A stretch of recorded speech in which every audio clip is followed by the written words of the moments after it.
This is Super Bowl champion Mike Logan, and you are listening to License to Live.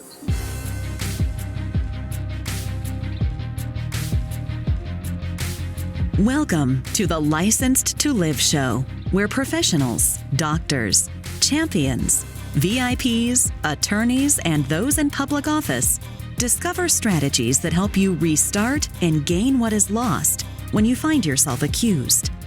If another has doubted your integrity, questioned your credentials, or caused your actions to come under scrutiny, you are in the right place.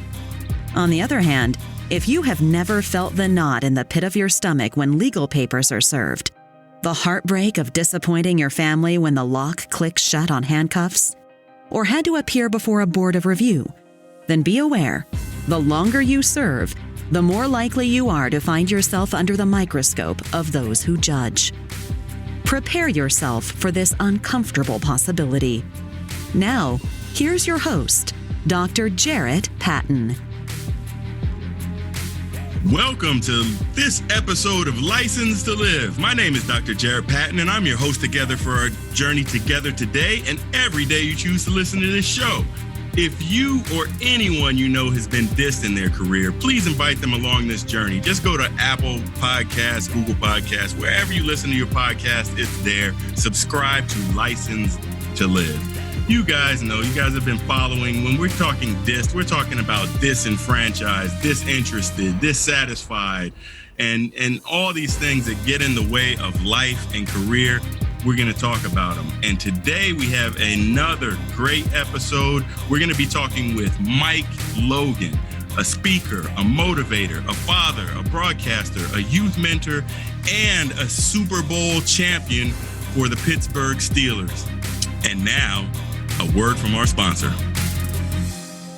Emmett Hayes III Coffee Company, EH3, specializes in selecting 100% Arabica coffee beans from distinct coffee growing regions across the globe. EH3 Coffee Company offers an exclusive brand of organic coffee beans and blends.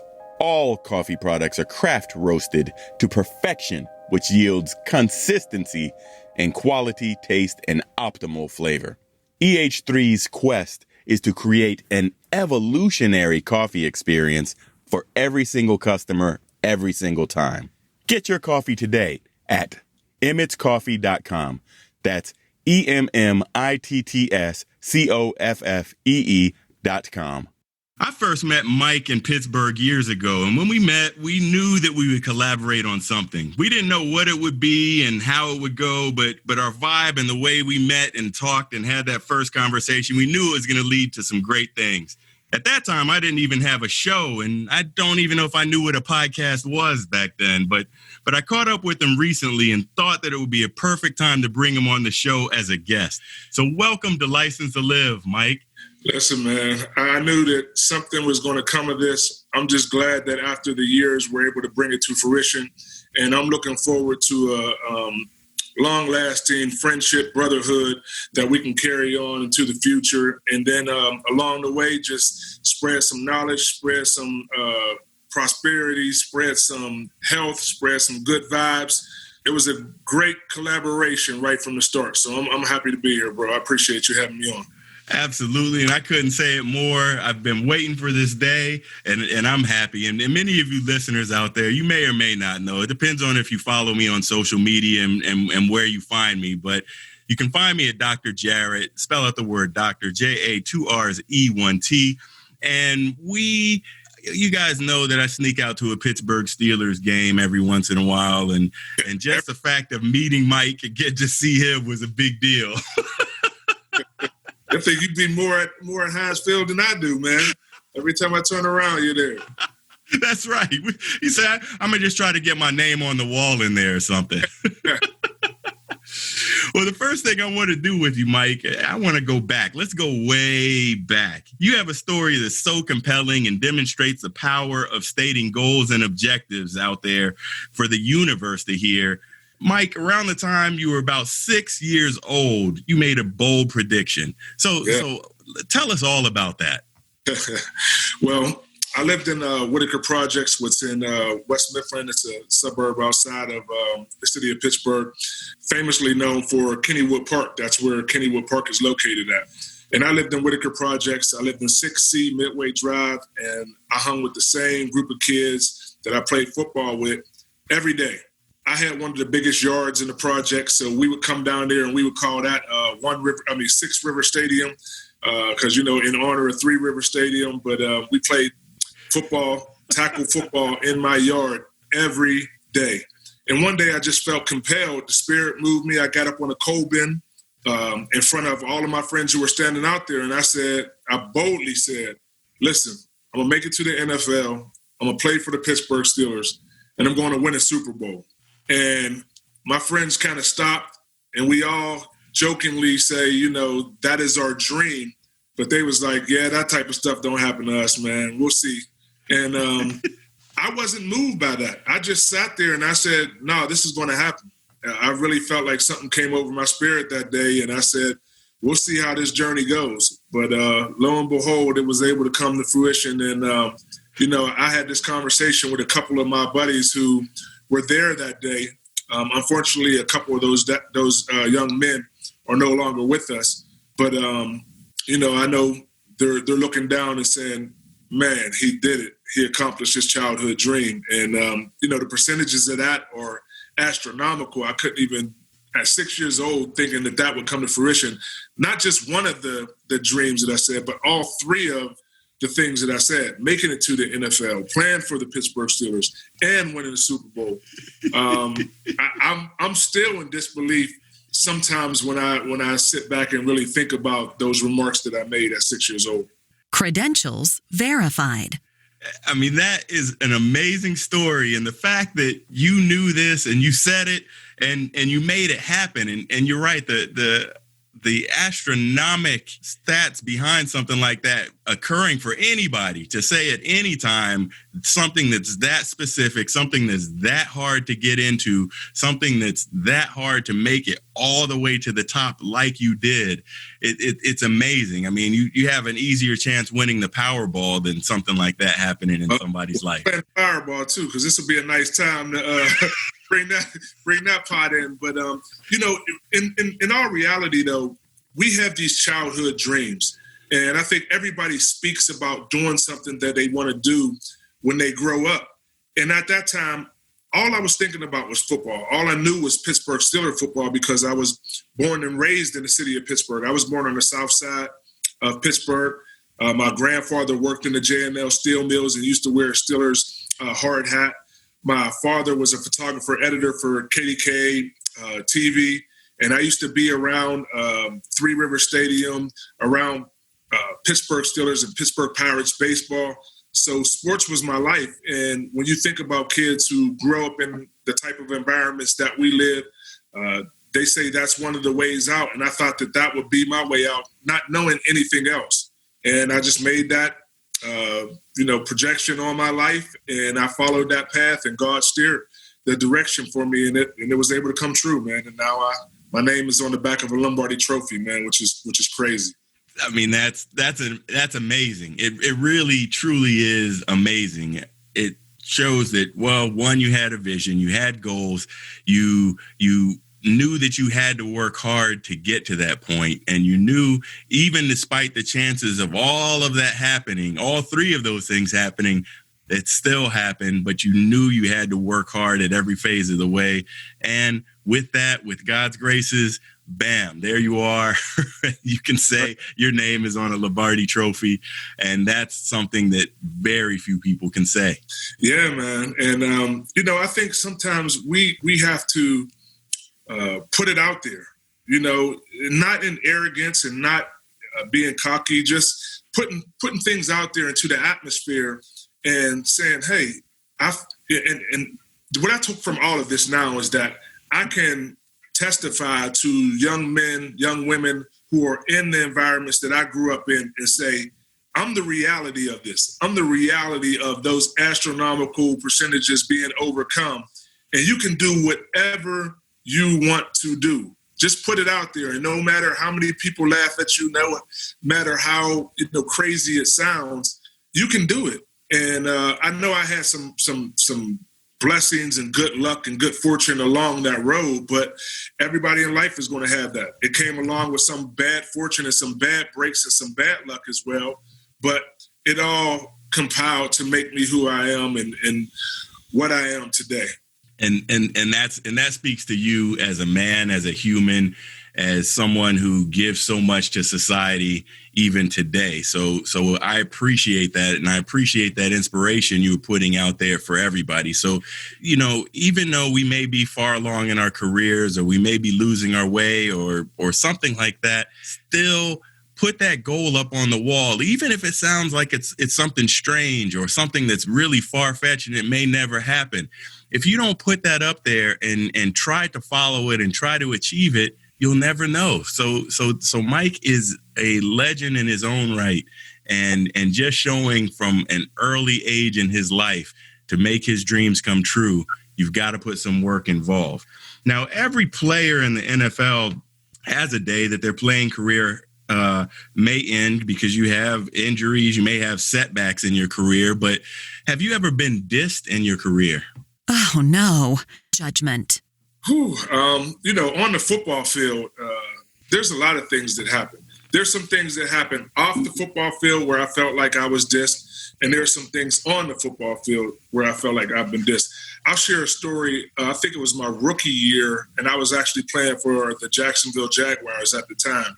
At the time, I was playing cornerback instead of safety. So I was in the nickel and the dime positions, and I would have to guard the slot receiver. As a young player in the league, I was afforded the opportunity to cover a Hall of Fame receiver named Chris Carter. And at the time, that particular night, I was in my bag. I was having a really good game. I felt like I wasn't allowing Chris Carter to get inside my head because he used to talk to players kind of crazy. But I said, I'm going to go out here and show him that this young dude can play. Not to be arrogant, I was giving it to him a little bit, man. I think he only had one catch for like 6 yards on me. And I started to get a little confidence and talk a little bit to him. And he went up to the official, I'll never forget, and said, hey, this young boy can't guard me. So if I don't catch the ball, he must be committing a penalty. He must be holding me. He's doing something to me. And I kind of overheard that, and I looked at the official, and I said, he better not have the audacity to throw a penalty flag on me. Lo and behold, the next series, it was a third down play. I'm guarding Chris Carter in the slot. After the play is over, incomplete pass, I see a flag come out of this official's pocket. He flags me for PI, for pass interference.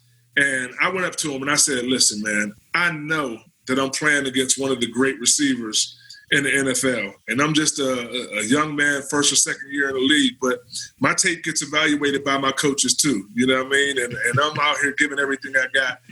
And he didn't pay me no attention. He threw the flag, marked off the yardage. They got a first down. Of course, I got cussed out by my coaches and DB coaches and all this. And I'm like, listen, he went up to they don't want to hear that. You know what I mean? They're like, just get it done.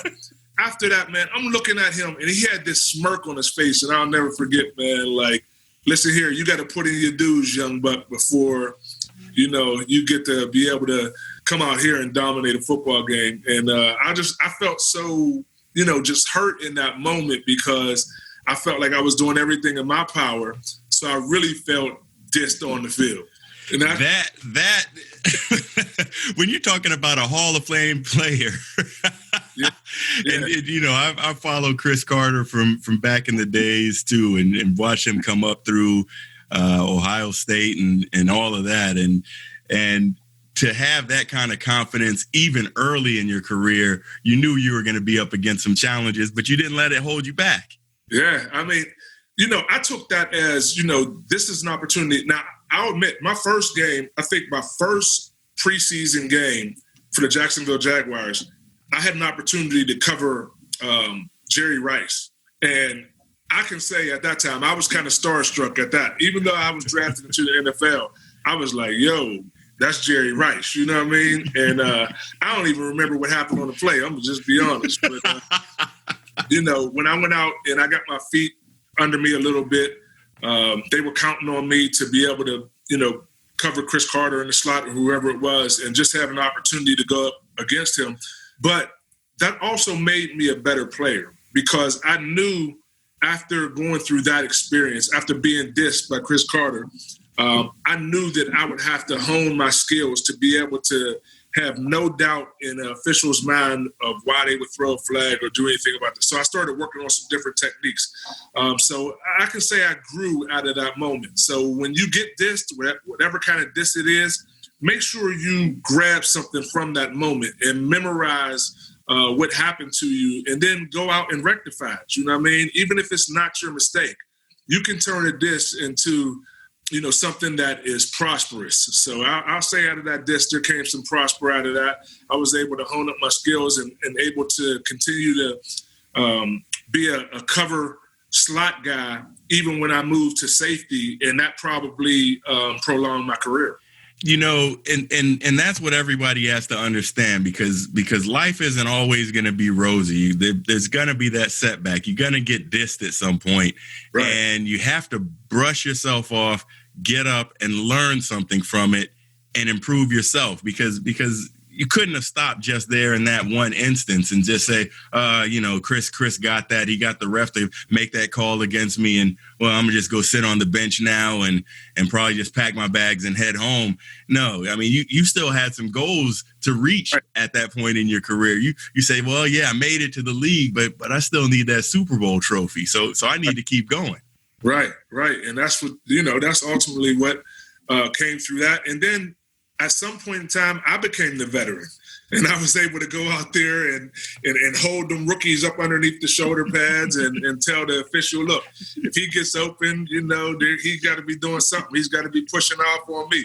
So I just passed the lesson down. I'll say it was a lesson that I got out of that. I passed the lesson down, and hopefully one of those young guys took what I did from our situation and turned it into something positive for him and helped him prolong his career. Absolutely. I love that because it is a lesson. There was a lesson to be learned. And so not only were you a student, you were a teacher. Right. Circle of life, man. You know what I mean? Whatever happens, you go through it, you come out on the other side with something from it. And that can be knowledge, wisdom, experience. It's all about the circle, man. You continue to go through the loop, come out the other side better than when you went in. Hey, that's what we all want to do. We just want to keep pushing, keep preparing ourselves for that next level, and then move on. So right. So you mentioned you had a couple of disses, on field and maybe some off the field. Do you want to tell us about one you had off the field? Oh, no, not another test. One I had off the field has to do with the business of football. Football, at the end of the day, the NFL is ultimately a business. And I think you're so enamored when you get drafted into the sport that you really don't take heed to everything else that goes on. You just know that I accomplished my dream. I'm trying to get some money. I want to go out and win a Super Bowl. But there's a lot of things that play in between those goals. And unfortunately, or fortunately for me, injuries are a part of the game. And I ended up getting injured in what they call a contract year. And, you have to really prepare yourself when you feel like you've earned enough to get another contract or get a big contract. And then you end up getting hurt and a team calls you and says, hey, since you got hurt, we're going to have to redo your contract or we're going to cut you. And that happened to me in my career. And it was devastating for me at the time because you felt like, I've put in this work. And that's why when these guys are going through contract negotiations in the NFL now and fans are saying, hey, he's making this much money, it doesn't matter. Now you have to really be on your game and make sure that you're getting what you're worth while you're in the game, because this game is over in the blink of an eye. I was blessed and fortunate enough to play over a decade in the National Football League, but that's not the norm. So I understand when these young guys are out there trying to get the maximum money, the most guaranteed maximum money, because in the NFL, we're one of the only major sports that doesn't have guaranteed contracts and does not have lifetime medical. So you have to put all of those things into your mindset when you're going out there negotiating your deals. And unfortunately for me, I got hurt in the contract year. I ended up having to get tendered. Came back that following year, was still rehabbing. Didn't feel like I got the contract offer that I had earned up until that point. It ended up working out for me. I ended up staying, with the Pittsburgh Steelers and earning a Super Bowl ring. And sometimes you have to put that on a plate of, value of money and being a Super Bowl champion, what you really want. Of course, the money is awesome, but money can disappear and go away. You can run out of money. My name ain't coming off of that Lombardi trophy. So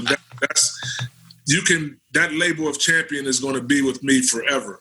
It worked out into my favor, but you do feel like you're being dissed by teams or franchises when you put in that work on your trade and you want to be rewarded monetarily, and it doesn't happen for you because of a circumstance like an injury. So you just have to be smart. But again, circle of life, you learn lessons from it. And this is something that I have been talking over the past few episodes with people saying, look, these kind of things happen in life and it's business and not personal. So you have to learn how to play the game as a business person. If you're taking these kind of things, because suddenly people will be left without a job. Suddenly something happens. And even in your career, suddenly you were hurt and had to figure your way how to rehab and get back and go there. And the business owners have to make business decisions. And as much as they might have liked you, Mike, as much as value as you brought to that franchise, at some point they had to make a business decision, and it wasn't a personal decision. This is why I want all of you guys out there, you fire starters, you have to know that this is a business that's running out here. And as big as our hearts are, as much as we want to help people, as much as we want to do for others, there are people making business decisions about you, and you need to learn something from that. Right. You definitely do. And I understood it because at the time I was in the league for a few years. I was starting to get the feel of how this NFL operates. You know what I mean? It's not just X's and O's on the field. It's about strategy before you even lace up the shoes. We just got another collective bargaining agreement done for the next 10 years.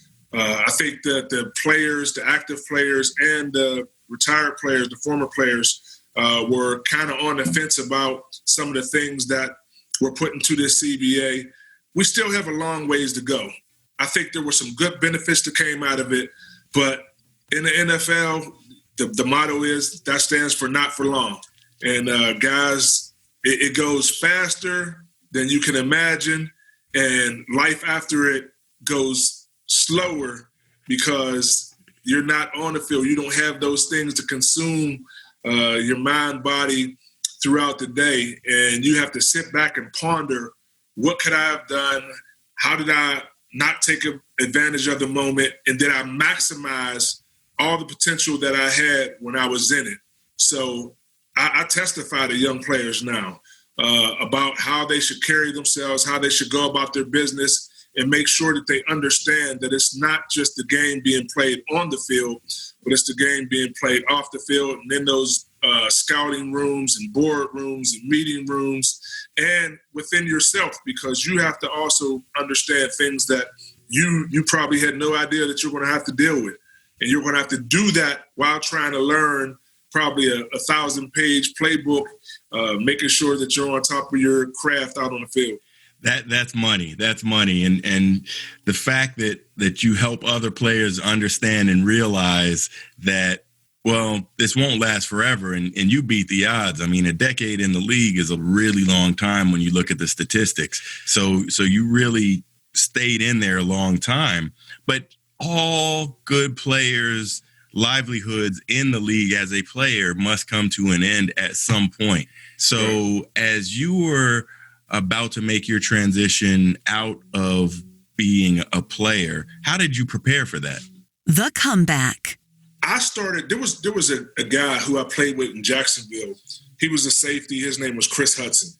Chris was a great player in Colorado in college, went on to play for the Jacksonville Jaguars, and he was actually ahead of me he was ahead of me when I made the transition to safety.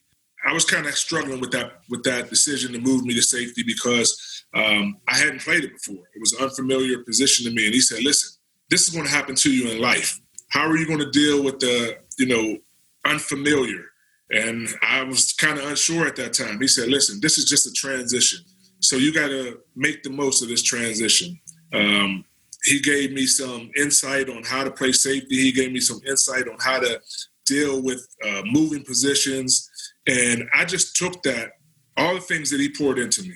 And I said, okay, you got to get over yourself for one. And I had to get over myself because me coming in and saying, well, I want to play corner. This is the only position that I've played. This is what I want to play. You have to realize there's a bigger picture there. You're playing on a team. It's a team sport. You have to do what's best for the team. And that was a lesson that I learned right there about teamwork, understanding, sacrifice. And instead of being in my bag and being in my feelings, I said, okay, get over yourself, do what's best for the team, and ultimately it'll come back to you. Had I stayed at playing cornerback, I don't know how long I would have lasted in the league. You know what I mean? Right. I'm just being honest. As you start to get older, your speed starts to decrease a little bit.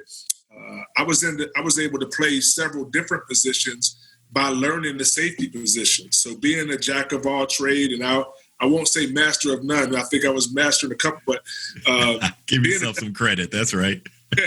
Being a jack of all trade allowed me to have position flexibility, as Mike Tomlin likes to say, and that was able to keep me on the roster.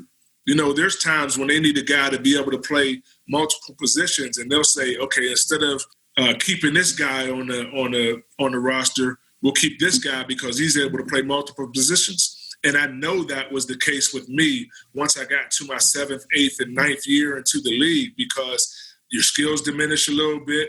I had a couple injuries, so I know that I was slowing down a little bit. But being able to have that flexibility enabled me to be able to make the roster year in and year out.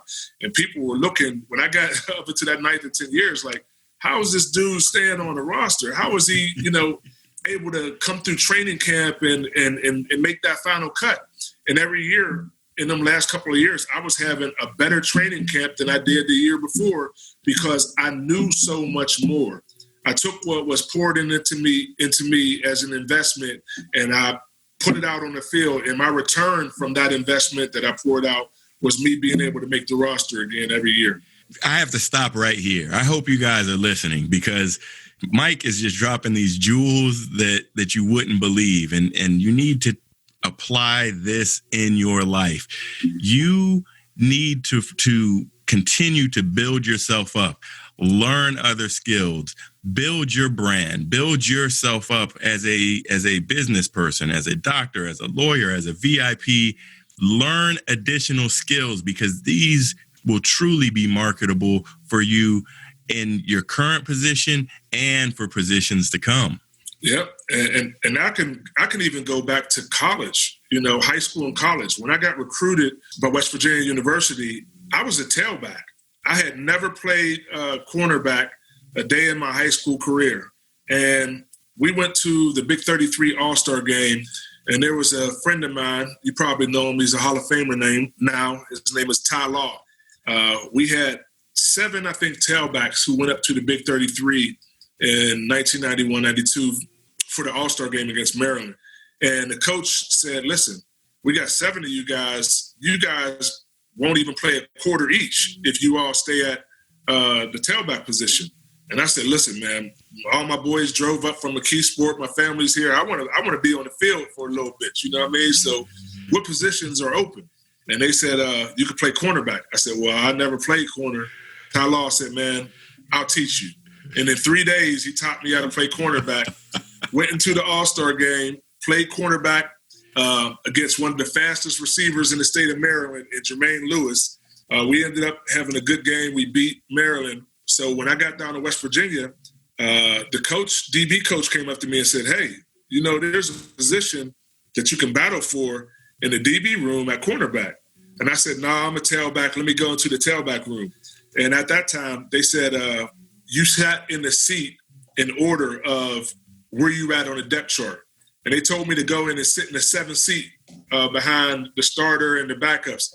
And I couldn't even see the board. And I'm sitting in the back, said, Coach, that's a long way, to get up there. He said, yeah, you got some all-stars in front of you. I mean, Adrian Morrell, I think he was Mr. Hawaii, was up there. Garrett Ford Jr., he was Mr. West Virginia. Robert Walker, he was Mr. West Virginia. Jimmy Gary from Okeechobee, Florida, he was a parade All-American. And I was looking and I said, man, let me use these other skills that I acquired at this All-Star game that Ty Law taught me and go into this DB room where there's an open spot for, competition for a spot to play, and was able to parlay that into starting as a redshirt freshman at West Virginia University. And this is for a guy who didn't play cornerback in high school and was able to start as a redshirt freshman at West Virginia University. So, sometimes the uncomfortable, you just have to make it comfortable and make what you can out of it. And, just from those transitions, I was able to parlay that into a starting job at West Virginia, parlay that into a, Hall of Fame tenure down at West Virginia, and then get drafted into the NFL. So, the unexpected and the unknown can be, your prosper at times. That's it. And that uncomfortable feeling that you have sometimes, it's a growth opportunity. So seize that moment and do something different if it takes, because you don't know what you're capable of if you put limitations on yourself. You just, the world is yours. It's just a matter of those that do and those that don't. And Mike, you're definitely a doer. And I want to know, what kind of things are you up to now? I know you're hitting the stages. I know you do a lot of motivational speaking. I know you work with the youth. So tell us a little bit about the things you're doing now. Now I'm doing community outreach for the city of Pittsburgh. As people may or may not know, once I got out of football, I had transitioned into sports talk radio. I was a sports analyst for ESPN radio for a few years. I did the color commentary for the Pittsburgh Power, which was our indoor team that we had in Pittsburgh for a few years. And then I got into high school coaching and teaching. I did life skills education as a mentor in some of our local high schools here. And then was the DB and special teams coach for University Prep USO football here in Pittsburgh, Pennsylvania. So I've been dabbling in several different fields, and I feel like I'm trying to utilize all of the skills that I acquired during my career, during my NFL tenure, and just putting them into place. And it's funny now because with this pandemic that's going on right now, it's putting some of those skills that I may not have utilized in a long time to the test. So I've been training to be a community health deputy in the Lower Hill District in the city of Pittsburgh, and just trying to, do things that I didn't even think about doing. Standing up on a coal bin at 45 years old now and saying, this is something that I'm going to do. So I'm dabbling in several different fields, man, and just trying to keep myself occupied, all while truly investing quality time into my family and into my faith, which is something that, is so dear to my heart. My love for God and the love for my wife and children is something that I just stand on. I speak proudly about, and I'm speaking life and fruition into them daily. And as you know, from us trying to coordinate a schedule to get this thing done, you know that I'm putting quality investment time into those two little boys. Whether I want to or not, they are going to demand it and take it. I'm enjoying every moment of it, man. I truly am. I know you are, and I can tell you are. I mean, you're a super dad, and that's coming from a pediatrician. So you're doing what it takes to bring up that next generation, and definitely appreciate you for it. And I want my kids, I have older kids and I have younger kids. And it's been different. Just this whole experience of having kids when I was playing in the NFL and trying to stretch myself to do everything that you want to do and all of the stuff that you miss out on. I missed out on a lot. So, I've been blessed to be remarried and have young children now and experience some of those things of being a father, the challenges of trying to, be there and understand what they're going through, and just, appreciating some of the things that you may have missed. So it's testing me. People say, oh, well, you're a good parent, and you just don't think about some of the little things that may occur and how you have to apply some of the qualities and characteristics that you've went through. Like my patience is being tested on a daily basis now. On a daily basis. When you're dealing with a 3-year-old and a 1-year-old, soon to be 2-year-old, they test you. You find yourself, wanting to react. As a football player, when people tested me, I went out aggressively and had to deal with that situation. When you're dealing with young kids, you can't deal with that the same way. So I'm being tested. And I had to learn that. And it's a great lesson to go through, because you start to look at yourself in the mirror and realize there are certain things and certain triggers in you that are tested. And how do you handle those triggers? So I'm trying to be an example for my young kids and my older children now in this position in my life of how we handle things, how I handled them when I was consumed and how I'm handling them when I got a plethora of overload time. It's different. And I'm finding the balance in between that. So I'm enjoying the life lessons that I'm still learning to this day, 45 years in. I'm still learning life lessons and still eager to learn, which is something that I may not have wanted to do when I was younger. I thought I knew everything. So I'm still learning life. I'm still learning how to be a better father, a better husband, a better man of God, a better friend, a better brother. Learning how to forgive, learning how to open up, learning how to be vulnerable, all of those things. It's been great, even though I'm thinking that it's going to be dreadful and hard. Sometimes it is, but it's been therapeutic for me. Having your faith, having your family, fatherhood. I mean, these are the important things in life, and really being able to take that time to really focus on those things is a true blessing.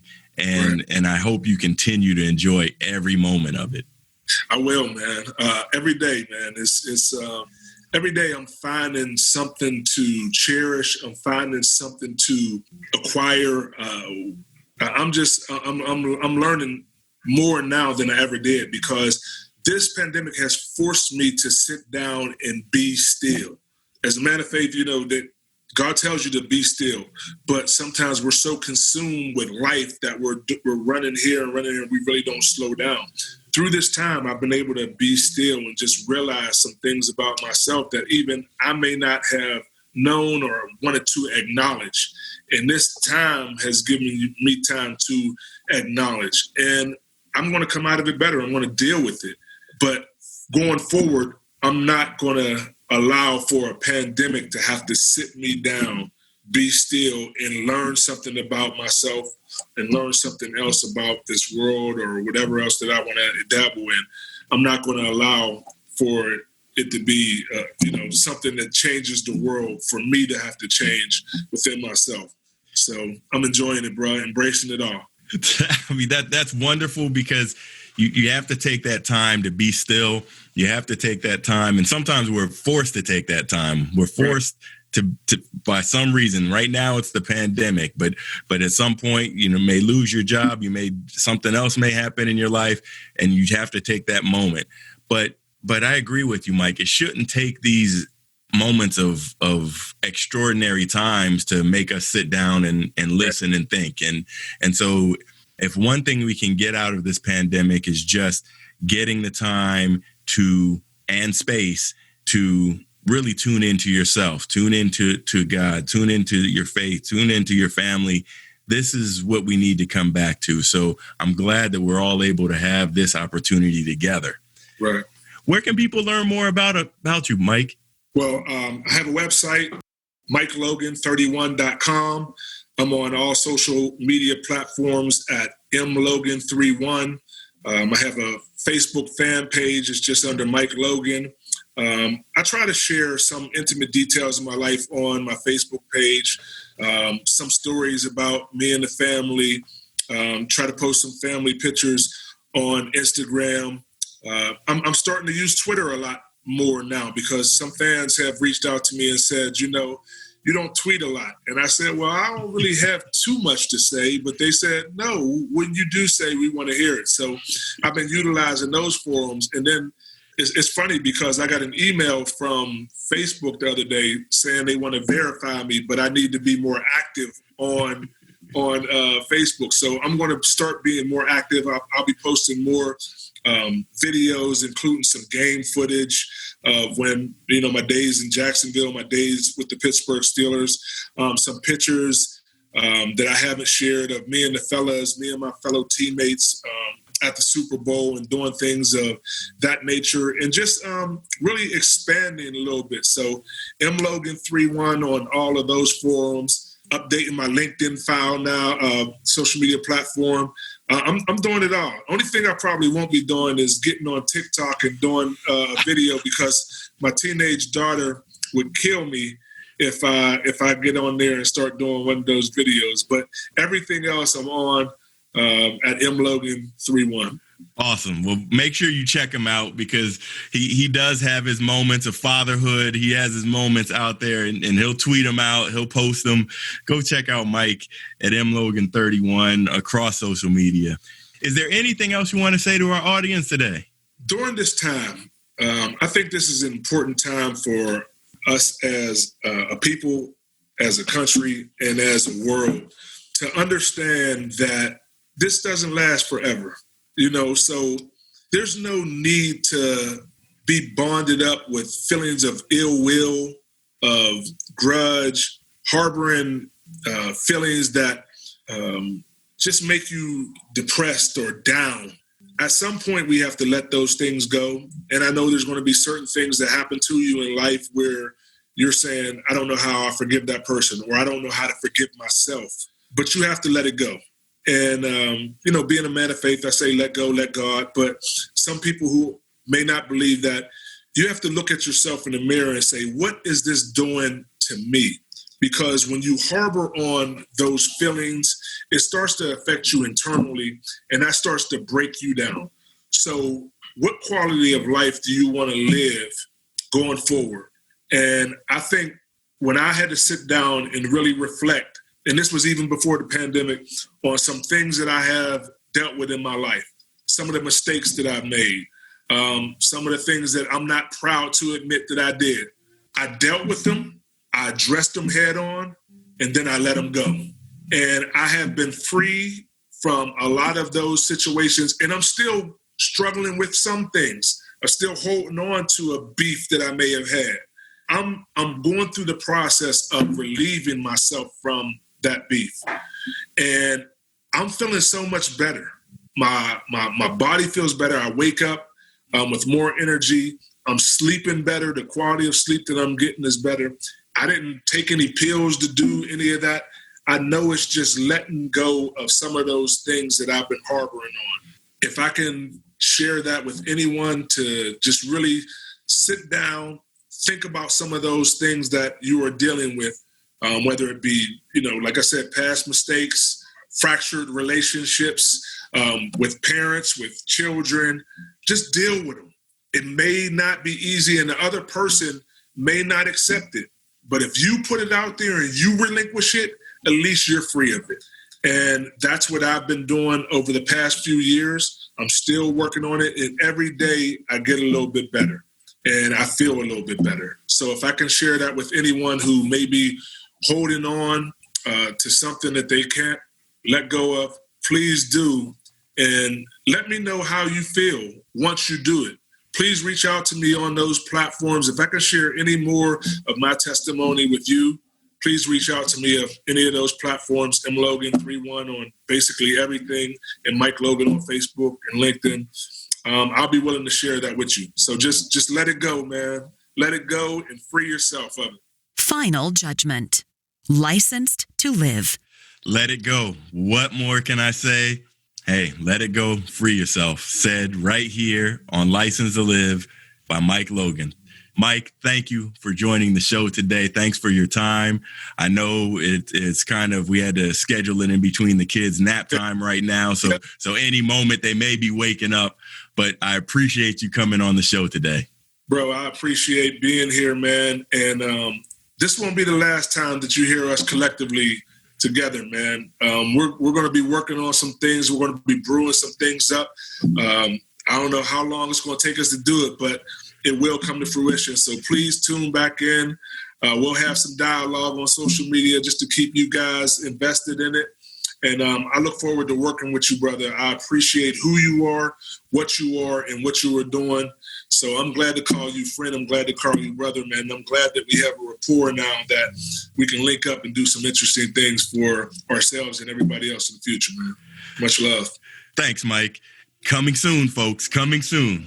Remember, fire starters, if you or anyone you know has been dissed, disengaged, dissatisfied, disgruntled, just plain old dissed, just go to your favorite podcast player and subscribe to Licensed to Live. While you're there, rate this episode and let us know what you want to hear about so I can make sure I'm giving you the most up-to-date information about career challenges and life changes. Make sure you connect with me, you connect with Mike. We're all on LinkedIn too. So check us out there and we will be sure to respond. Until then, see you next time. No matter how disheartening the moment of accusation sounds, how deep the pain of immobilization stabs, or how bleak your future looks, no one can take away your license to live. Keep Dr. Jarrett's expertise handy and unlock your future. Go to Apple Podcasts, Google Podcasts, or another podcast player and subscribe right now to Licensed to Live. See you next time.